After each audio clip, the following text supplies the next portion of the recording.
திருச்சிற்றம்பலம். தென்னாருடைய சிவனையை போற்றி எந்நாட்டவருக்கும் இறைவா போற்றி. அனைவருக்கும் வணக்கம்.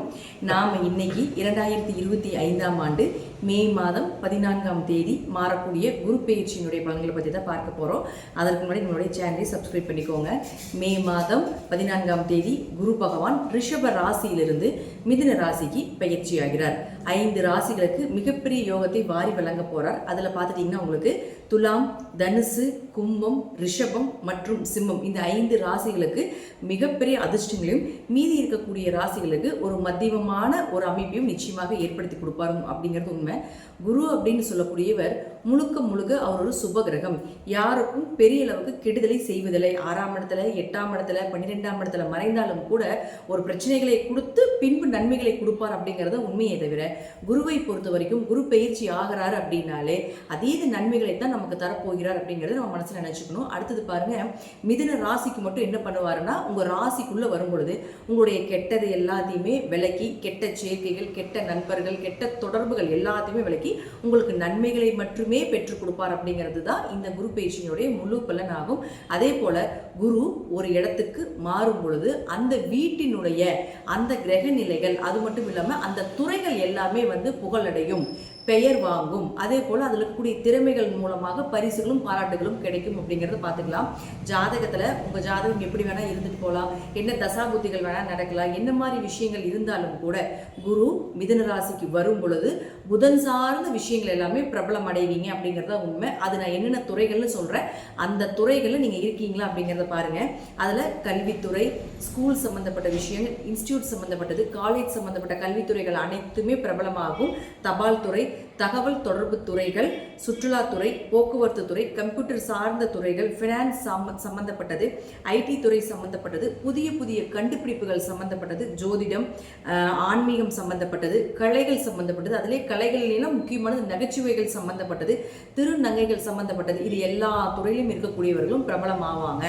அதே போல இந்த துறையில் இருக்கக்கூடியவர்களுடைய வீட்லேயும் சுப நிகழ்ச்சிகள், திருமணம் சார்ந்த விஷயங்கள், நீங்கள் என்னெல்லாம் சக்ஸஸ் பண்ணணும், டிரான்ஸ்ஃபர் ஆகணும், என்ன மாதிரி நீங்கள் உங்களுக்கு சாதகமான ஒரு நற்பலன்கள் வேண்டும் அப்படின்னு நினைக்கிறீங்களோ அது எல்லாமே நடக்கும். இது குறிப்பிட்டு துலாம், தனுசு, கும்பம், ரிஷபம், சிம்மம் அப்படின்னு இருக்கக்கூடிய ராசிகளாக இருந்தால் இன்னும் நான் சொல்வதை விட மிகுந்த நற்பலன்கள் அப்படிங்கிறது நிச்சயமாக கிடைக்கும் அப்படிங்கிறதுல மாற்றுக்கிறதே கிடையாது. அடுத்தது, இது சார்ந்த துறைகள் மட்டும் இல்லாம இந்த ராசியில் இருக்கக்கூடிய உங்க ஜாதகத்தை எடுத்து பார்த்தீங்கன்னாலே தெரியும். உங்க ராசியில நான் சொன்ன 5 கட்டத்திற்குள்ள எந்த கிரகங்கள் இருந்தாலும் அந்த கிரகங்களுக்கு உண்டான வளர்ச்சியும் நிச்சயமாக கிடைக்கும். அது நான் என்னென்ன அப்படிங்கிறத நான் சொல்ல போறேன். இப்போ முதல்ல குரு ஒரு இடத்தில் இருந்தால் என்ன பலன்களை கொடுப்பார், அவர்களுடைய பார்வைக்கு என்ன பலன் அப்படிங்கிறதை பார்க்கலாம். அடுத்தது அந்த கிரக நிலைகளுக்கு என்ன பலன் அப்படிங்கிறதை பார்க்கலாம். நாம எல்லாரும் கேட்டதற்கு இணங்க பரிகார வகுப்பு அப்படிங்கிறத நம்ம ஒன்று எடுத்துக்கிட்டு இருக்கிறோம். அது கீழே டிஸ்கிரிப்ஷன் பாக்ஸ்ல வாட்ஸ்அப் லிங்க் கொடுத்துருக்குறோம். இது ரொம்ப எளிமையான விஷயங்கள், பொதுவான பரிகாரங்களாக, வழிபாடுகளாக இல்லாம அனைத்துமே கோவில் வழிபாடுகள், நீங்களே செய்து கொள்ளக்கூடிய ஒரு எளிமையான பரிகார வகுப்பு இது. இதுல 60க்கும் மேற்பட்ட நீங்களே தெரிந்து கொண்டு எளிமையாக செய்யக்கூடிய ஒரு விஷயங்களாக இருக்கும். இது ஜோதிடர்களுக்கு உண்டான சூட்சமமான பரிகார வகுப்பு. இதை நான் இப்போ உங்களுக்கு தரப்போற விருப்பம் இருக்கக்கூடியவர்கள் கீழே இருக்கக்கூடிய வாட்ஸ்அப் லிங்க்ல ஜாயின் பண்ணிக்கோங்க. இப்போ நாம ஒவ்வொரு ராசிக்கும் இந்த குரு பயிற்சி மூலமாக என்னென்ன நடக்கும் அப்படிங்கறத நம்ம பார்க்கலாம். ரிஷப ராசிக்கு உண்டான குரு பகவானுடைய பயிற்சி பலன்களை பத்தி பார்க்கலாம். ரிஷப ராசிக்கு குரு பயிற்சி மட்டும் கிடையாதுங்க, சனி பயிற்சி, ராகு கேதுக்கள் பயிற்சி எல்லாமே ரொம்ப சூப்பரா இருக்கக்கூடிய ஒரு வருடம் அப்படிங்கறத நம்ம எடுத்துக்கலாம். இந்த வருடம் பாருங்க, உங்களுடைய ராசிக்கு 2க்கு வர்றார் குரு பகவான். இப்ப ராசிக்குள்ள இருந்தப்ப நல்ல மனிதர்களுடைய தொடர்பு, நல்ல எண்ணங்கள், இதெல்லாமே நிறைய கொடுத்திருப்பார். என்னென்ன செய்யணும், அடுத்தது எங்க என்ன பண்ணுனா, என்ன மாதிரி ஒரு ப்ராசஸ் பண்ணுனா உங்களுக்கு வளர்ச்சிகள் கிடைக்கும் அப்படிங்கறது எல்லாமே உங்க ராசிக்குள்ள குரு இருந்தப்ப பண்ணி கொடுத்திருப்பார். இப்போ அவர் அடுத்த இடமாக இருக்கக்கூடிய தனஸ்தானத்துக்கு வரப்போகிறார். அப்போ எப்போ குரு தனஸ்தானத்துக்கு வருதோ அப்ப இருந்து உங்களுக்கு பணமழை பொழிய போகுது. பண வரவு, பொருளாதார வளர்ச்சி, பேச்சுக்கு, உங்களுடைய பேச்சுக்கு ஒரு மரியாதை கிடைப்பது, இப்படிங்கிற எல்லா விஷயங்களும் சொன்னாலும் கூட இதை விட இன்னொரு பிளஸ் என்னன்னு பாத்துட்டீங்கன்னா, மிகப்பெரிய பிளஸ் என்னன்னு பாத்துட்டீங்கன்னா, இது ரிஷபராசி, ரிஷப லக்னம் இருவருக்குமே பொருந்தக்கூடிய ஒரு பலன் என்னன்னா, 8 மற்றும் 11ஆம் அதிபதி ஆகிறார் குரு பகவான். அப்போ 8 2ஆம் வீட்டுக்கு வந்தால் விபரீத ராஜயோகம் வேலை செய்யும். அப்ப 8ன்னா யார், உங்களுக்கு திடீர் பணவரவு, திடீர் அதிர்ஷ்டங்கள், சிறிய உழைப்பில் மூலமாக பெரிய பண வரவை ஏற்படுத்தி கொடுக்கக்கூடியது, பினாமி பணம் வர்றது, பிளாக் மணி சம்பந்தப்பட்டது எல்லாமே, உயில் சொத்து சம்பந்தப்பட்டது எல்லாமே 8ஆம் இடம் தான். மறைமுக பணம் அப்படிங்கிறது, மறைமுக சொத்து, மறைமுகமான புதையல் யோகங்கள் எல்லாமே 8ஆம் இடம் தான். அப்ப அந்த 8ஆம் இடத்து அதிபதி 2ஆம் வீட்டுக்கு வரார். அப்போ ரிஷபராசிக்கு 8 குடையவர் மட்டும் கிடையாது, லாபஸ்தான அதிபதி 11ஆம் அதிபதியுமான குரு பகவான் 2ஆம் வீட்டுக்கு வரும்பொழுது அதீத பண வரவை ஏற்படுத்தி கொடுப்பாரு. பாருங்க, பணம் வர்றதுக்குன்ட்டு ஒரு கட்டங்கள் இருக்கு. அதுல 8, 5, 2, 11 இதெல்லாமே தொடர்பு உண்டு. அப்ப இதுல 3 தொடர்புகள் உண்டு இல்லைங்களா? 8, 11, 2 தொடர்பு வந்தாலே பெரிய பண வரவு அப்படிங்கிறது கிடைத்தே தீரும் அப்படிங்கிறதுல மாற்றம் இல்லை. அப்ப சனியும் பாருங்க 11ஆம் வீட்டுக்கு வந்துருவார். அப்போ 2.5 வருஷம் சனி பகவான் 11ல இருக்கும்போது 2.5 வருஷம் உங்க காட்டுல மழை தான், 2.5 வருஷம் பண மழை, ஏதாவது ஒரு வழியில காசு பணம் சொத்து சேர்க்கை சேர்ந்து கொண்டே இருக்கும். யூஸ் பண்ணிக்கோங்க. இப்ப வரக்கூடிய இந்த விஷயம் அடுத்த 30 வருஷம் கழிச்சுதான் வரும் அப்படிங்கறதை நம்ம எடுத்துக்கலாம். அப்ப கூட இந்த மாதிரி குருவும் அதே போல ராகு கேதுகள் சேரும் அப்படிங்கறத நம்ம சொல்ல முடியாது. இந்த வருடம் வர்றதை பயன்படுத்தி கொள்ளுங்கள் ரிஷப ராசி அன்பர்களே, ரிஷப லக்னக்கார அன்பர்களே. இது உங்களுடைய பரம்பரைக்கே சொத்து சேர்க்கக்கூடிய ஒரு அமைப்பை பெரும் பணமாக வந்து சேரும் அப்படிங்கறதா உண்மை. அதற்குண்டான ப்ராசஸ் எல்லாமே நடந்துகிட்டு இருக்குது அப்படிங்கறதா உண்மை. அதே போல பாருங்க, அடுத்தது இந்த குரு அப்படின்னு சொல்லக்கூடியவர் பொதுவாக இத்தனை விஷயங்களை உங்களுக்கு கொடுத்தாலும் கூட இப்போ உங்க ஜாதகத்தை எடுத்துக்கோங்க. உங்க ஜாதகத்துல இந்த ஸ்கிரீன்ல தெரியற மாதிரி ஸ்டார் போட்டிருக்கக்கூடிய கட்டங்கள்ல என்னென்ன கிரகங்கள் இருக்குதுன்னு பாருங்க. அப்படி அந்த கிரகங்கள் இருந்து விட்டால் நிச்சயமாக நான் சொல்வது நடந்தே தீரும். அப்ப முதல்ல வரக்கூடியது யாருன்னா சுக்கிரன். இந்த சுக்கிரன் யாரு? 1 மற்றும் 6ஆம் அதிபதி. இந்த ஸ்டார் போட்டிருக்கக்கூடிய கட்டங்கள் எங்க இருந்தால் பெயர், புகழ், மதிப்பு, மரியாதை, ஒரு இடத்துல இருந்து இன்னொரு இடம் மாறுதல், டிரான்ஸ்பர் ஆகிறது, ப்ரமோஷன் கிடைப்பது, உயர் பதிவுகள் சார்ந்த விஷயங்கள் உங்களுக்கு சாதகமாக வர்றதுக்கு உண்டான வாய்ப்புகள் இதெல்லாமே ஏற்படுத்தி கொடுப்பார். அடுத்து பாருங்க, கடன் விலகுவது, நோய் விலகுவது.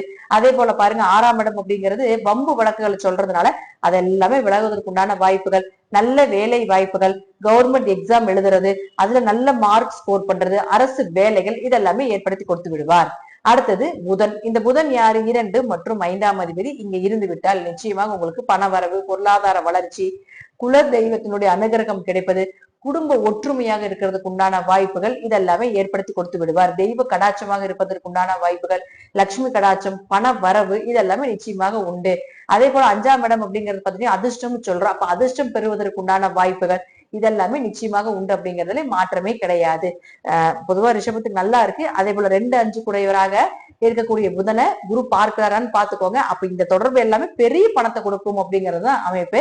5ஆம் இடம் அப்படிங்கிறது குடும்ப ஒற்றுமையும் சொல்றதுனால குடும்பம் ஒற்றுமையாக இருக்கிறது, குழந்தைகளுடைய தேவைகளை பூர்த்தி செய்யறதுக்கு உண்டான வாய்ப்பு இதெல்லாமே ஏற்படுத்தி கொடுத்து விடுவார். அடுத்தது பாருங்க, உங்களுக்கு சூரியன். இந்த சூரியன் அப்படின்னு சொல்லக்கூடியவர் பாருங்க, இந்த ஸ்டார் போட்டிருக்கக்கூடிய கட்டங்கள் எங்க இருந்து விட்டாலும் சரி கண்டிப்பாக உங்களுக்கு வீடு, மனை, சொத்துக்கள், வண்டி, வாகன யோகங்கள் இதெல்லாமே ஏற்படுத்தி கொடுத்து விடுவார். புதிய வீடு வாங்குறது, புதுசா சொத்துக்கள் வாங்குறது, தாயினுடைய சொத்துக்கள் கிடைப்பது, தாயின் மூலமாக ஏதாவது ஒரு வழியில் உங்களுக்கு உதவிகள் கிடைப்பது, இதுக்கு எல்லாமே உங்களுக்கு இந்த குரு மூலமாக பாக்கியங்கள் கிடைத்தே தீரும். பொதுவா குரு சூரியனை பார்த்தால் சிவராஜ யோகம்னு சொல்லுவோம். இது ஜாதகத்துல இருந்தாலும் உங்களுக்கு கோவில் கட்டுறது, சிவன் கோயில் கட்டுறதுக்கு உண்டான வாய்ப்புகள், கோவில் கட்டுமான பணிக்கு உதவுவது, அல்லது கடைசிக்கு சிவன் கோயில போய் அன்னதானம் பண்றதுக்கு உண்டான ஒரு கைங்கரியம் செய்யறதுக்கு உண்டான வாய்ப்பு கூட நிச்சயமாக ஏற்படுத்தி கொடுப்பார். அடுத்தது செவ்வாய். இந்த செவ்வாய் அப்படிங்கிறவர் உங்களுக்கு 7 மற்றும் 12ஆம் அதிபதியானவர். இந்த ஸ்டார் போட்டிருக்கக்கூடிய கட்டத்தில் இருந்து விட்டால் பொதுவான குரு செவ்வாயை பார்த்தால் குரு மங்கள யோகம்னு சொல்லுவோம். இது எப்படி வேலை செய்யும் அப்படின்னு பாத்தீங்கன்னா, வண்டி வாகனங்கள் வாங்குறது, அதே போல இடம் வாங்குறது, சொத்துக்கள் வாங்குறது தான் செவ்வாய். செவ்வாய் தான் வந்து அசட் வாங்குறது எல்லாமே. அப்போ அவரே வந்து உங்களுக்கு 7, 12ஆம் அதிபதி ஆகிறதால திருமணம் கைகூடி வரும். எதிர்பார்த்த வரன் எதிர்பார்த்த இடத்துல எதிர்பார்த்த நேரத்துல நடப்பதற்கு உண்டான வாய்ப்புகள். ரொம்ப வருஷமா வந்து இந்த ரிஷபத்துக்கெல்லாம் இந்த அஷ்டமச்சனி கண்டச்சனில எல்லாம் ரொம்ப பிரச்சனைகள் வந்திருக்கும். அப்போ திருமணம் எல்லாம் தள்ளி போய் ரொம்ப வருஷமா கல்யாணமே இல்லாம இருக்கீங்க அப்படின்னு இருந்தாலும் கூட திருமணம் நடப்பதற்கு உண்டான வாய்ப்புகள், வியாபாரம் செழிப்பாக இருக்கிறது, பார்ட்னருக்குள்ள இருந்து வந்த கருத்து வேறுபாடுகள் விலகி தொழில் நல்லா இருக்கிறதுக்கு உண்டான அமைப்பு இதெல்லாமே ஏற்படுத்தி கொடுப்பார். அப்ப அவரே 12ஆம் அதிபதியும் ஆகிறதுனால தீர்த்த யாத்திரை செல்வது, கணவன் மனைவி அந்யூன்யமாக இருப்பது, குடும்பத்தோடு சென்று வரக்கூடிய ஒரு அமைப்பு, அதே போல பயணங்கள் மூலமாக பணவரவு, நன்மைகள், நிம்மதி, மனசு திருப்தி இதெல்லாமே நிச்சயமாக ஏற்படுத்தி கொடுப்பார். 12ஆம் இடங்கிறது இம்போர்ட் எக்ஸ்போர்ட் பிசினஸ் சொல்றதுனாலும், வெளிநாடு வெளியூர் பயணங்களை சொல்றதுனாலும், வெளிநாடு வேலைக்கு போறது, இம்போர்ட் எக்ஸ்போர்ட் பிசினஸ் பண்றது, இது போல சில விஷயங்களையும் நிச்சயமாக ஏற்படுத்தி கொடுத்து விடுவார். அடுத்தது உங்களுக்கு சனி பகவான். இந்த சனி பகவான் யாரு? உங்களுடைய ராசிக்கு 9 மற்றும் 10ஆம் அதிபதி. இந்த சனியை குரு பார்த்தால் பிரம்மகத்தி தோஷம்னு சொல்லுவோம். அப்ப யாராவது ஒரு ஜாதகத்துல பிரம்மகத்தி தோஷம் இருக்கு அப்படின்னா இந்த காலகட்டங்களை நீங்க செய்யக்கூடிய இந்த வழிபாடுகள் பல மடங்கான வெற்றிகளை கொடுத்தே தீரும். உங்களுடைய தோஷத்தை நிவர்த்தி செய்தே கொடுக்கும் அப்படிங்கிற அமைப்பு உண்டு. அப்போ குரு சனியை பார்த்தால் இந்த காலம் உங்களுக்கு பூர்வீக சொத்துக்கள், அப்பா மூலமாக உதவிகள் கிடைப்பது, அதே போல உயர்கல்வி படிப்பதற்குண்டான வாய்ப்புகள், வெளிநாட்டுல போய் படிப்பதற்குண்டான வாய்ப்புகள் இதெல்லாமே ஏற்படுத்தி கொடுப்பார். 10ஆம் இடம் அப்படிங்கிறது தொழில மட்டும் சொல்லாம 10ஆம் இடங்கிறது பதவியும் சொல்லும். 10ஆம் இடங்கிறது உங்களுடைய கர்மாவையும் சொல்லும். ஒருத்தருடைய கர்மா என்னங்கிறது அவருடைய 10ஆம் இடத்தை பார்த்தா நம்ம தெரிஞ்சுக்கலாம். அப்போ இதன் மூலமாக குரு சனியை தொடர்பு ஏற்படுத்தி கொண்டால் நிச்சயமாக உங்களுடைய கர்மாவை கழிப்பதற்குண்டான ஒரு வாய்ப்பை ஏற்படுத்தி கொடுப்பார். அதே போல பாருங்க, உங்களுக்கு இந்த 10ஆம் இடம் அப்படின்னு சொல்றது தொழில சொல்றதுனால தொழில் வளர்ச்சி, புதிய தொழில் தொடங்குவது, தொழில் ரீதியாக பல நபர்களை சந்திப்பது இதெல்லாமே ஏற்படுத்தி கொடுப்பார். பதவிங்கிறதுனால ஒரு பதவி அப்படிங்கிறது நிச்சயமா கிடைக்கும் அப்படிங்கிறதுல மாற்றமே இல்லை. ஏதாவது ஒரு பதவிகள் கிடைப்பதற்குண்டான வாய்ப்புகள் இதெல்லாமே இந்த குரு சனியை பார்க்கக்கூடிய காலகட்டங்களை நிச்சயமாக நடந்தே தீரும் அப்படிங்கிற அமைப்பு உண்டு. அதே போல பாருங்க, இது ஜாதகத்துல தசாபுத்தின்னு ஒண்ணு இருக்கு. அந்த தசாபுத்தி படி நீங்க நல்லா இருந்து விட்டால், பொதுவாகவே தசாபுத்தி ஓரளவு இருந்தாலும் கூட இப்ப சனி ராகு கேது எல்லாமே ரொம்ப நல்லா இருக்கிறதுனால நிச்சயமா உங்களுக்கு ஒரு தசாபுத்தியும் நல்லா இல்லைனாலும் கூட 60% நல்ல காலம் அப்படிங்கிறது ரிஷபத்துக்கு. தசாபுத்தியும் நல்லா இருந்து விட்டால் 200% மேல நான் சொல்லக்கூடிய கருத்துக்கள் நிச்சயமாக நடந்தே தீரும் அப்படிங்கிறதுலயும் மாற்றமே கிடையாது. நன்றி. மீண்டும் ஒரு நல்ல பதிவுல சந்திக்கலாம். திருச்சிற்றம்பலம், தில்லையம்பலம், ஸ்ரீ நரசிம்மர் திருவிழி சரணம்.